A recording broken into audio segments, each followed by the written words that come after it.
What's up, guys? So today I want to bring you an exciting video that I've been wanting to make for a while. Today I'm going to show you part one of how I created my 2009 wide-body Corvette. And to effectively do that correctly, I have to show you how I designed it on Need for Speed Heat. So Need for Speed Heat is actually a game that I use to create kind of like all the cars that I like. And here is our car.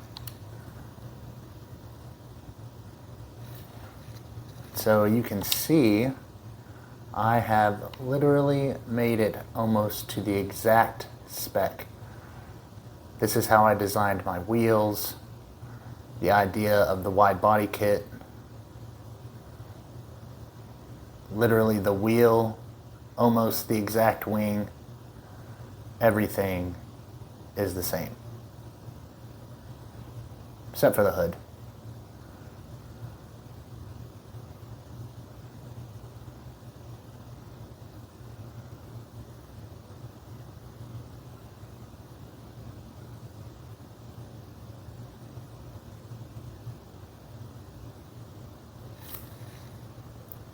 So you know, for the wheels that I have BC forged wheels.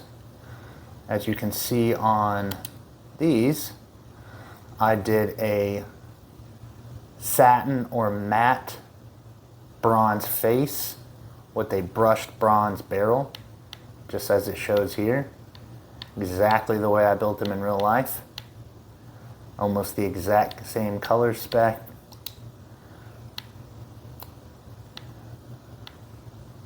This particular wide body kit is a Loma kit.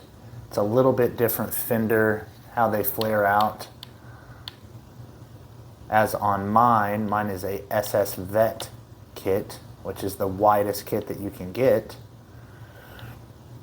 And what's different about this one is I did a chassis mounted wing where you would see it right underneath the tail lights, how it would come out of the chassis. I didn't like how the deck mounted ones are. Deck mounted ones are like extremely heavy. And the way that I wanted to build out mine, let's see if I can get you a good angle right here. So I wanted mine, since it's 80 inches wide from fender to fender, I wanted the wing 80 inches wide. So it would be flush from the wheel fender to the wing. That was always the goal when building it, is that I wanted this nice flush look from the tire to the rim to the fender. So as you can see, I have almost got it nailed down perfectly on the game. So from video game to real life, let's walk through it. So this is a SS Vette's ZR8X kit. This is the widest kit that you can get on the Corvette market. It is 80 inches from fender to fender. And just like I made in the video game, you can see that the wheels, color, and everything matches up almost perfectly.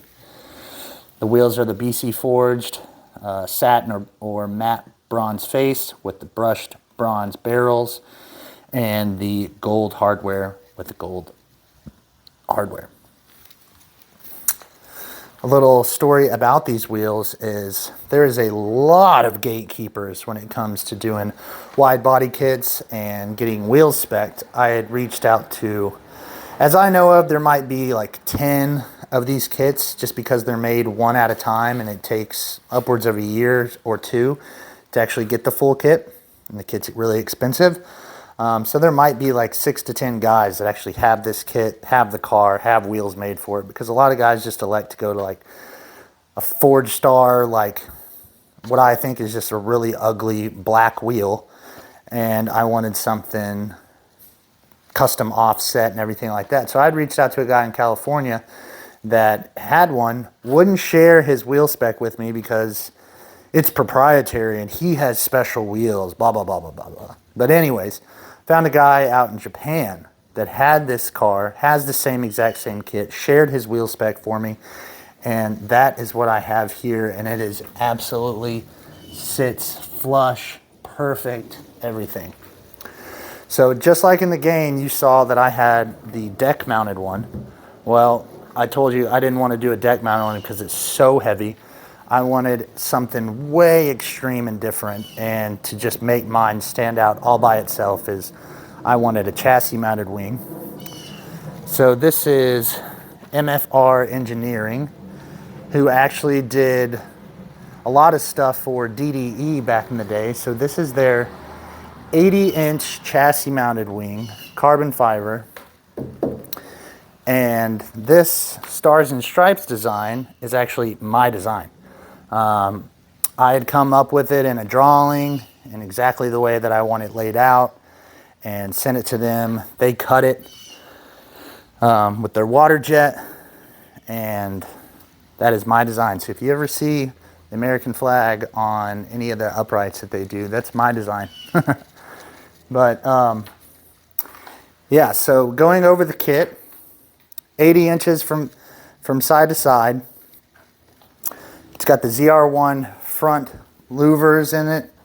I've got the 6 vented hood. I've got an extended front lip that just makes it way more aggressive.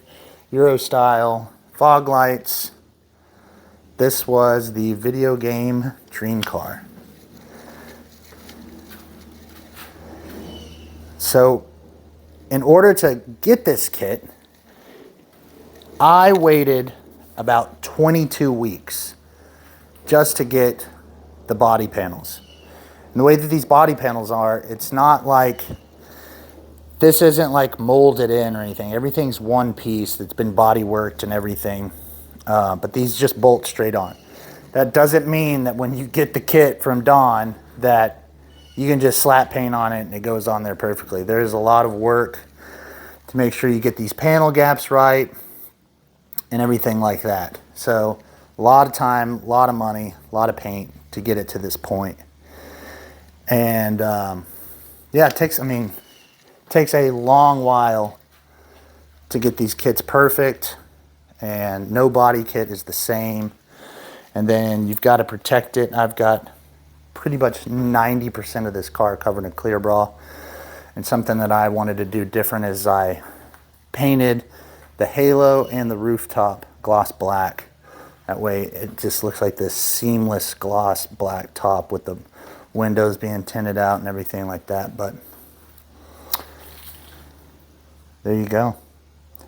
Takes forever to get, takes a ton of money to get it right. You got to have all the essential things to go with it.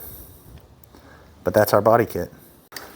So let's talk performance about the car, because as much as I wanted it to look the part, it's got to be the part. So this is a 2009 base model C6, which came with a LS3. What we have done is we ditched the LS3. We put a Dart 427 in here, 7-liter. It's got Frankenstein heads on it. This is their F-Series head. At the time, it was their top dog. It still is for this style of motor. F-Series heads. This is their billet intake manifold, their low profile. I had my boy over JFab make me a custom cold air intake, cut the front bumper up so we could get some nice airflow from actually underneath here, where it actually goes up in there, and we get some nice cool air in there. Larger throttle body, a very large aggressive cam, custom grind. This is a Gary Oaks performance motor. He built it all for me. I had ARS, you know, those guys are my tuners. They've tuned it for me. But it's got to look the part, sound the part, and be the part is the way I wanted to build out the car. It's got, you know, the Cerakoted gold intake, headers, and then of course out back, my favorite exhaust is the Corsa Performance Extreme exhaust.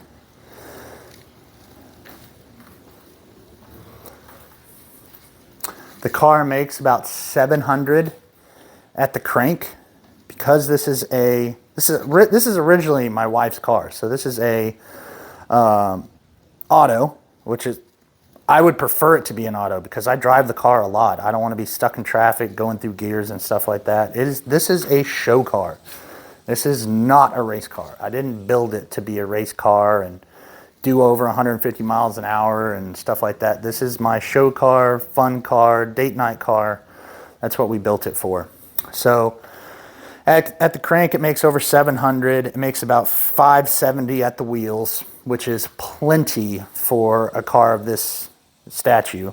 With the body kit, you really don't want to be doing over 150 miles an hour because the lip, with how aggressive it is, it actually plows down a lot of air in the front, which if you could see it, it actually presses down the front so much that we have stress. You could see these stress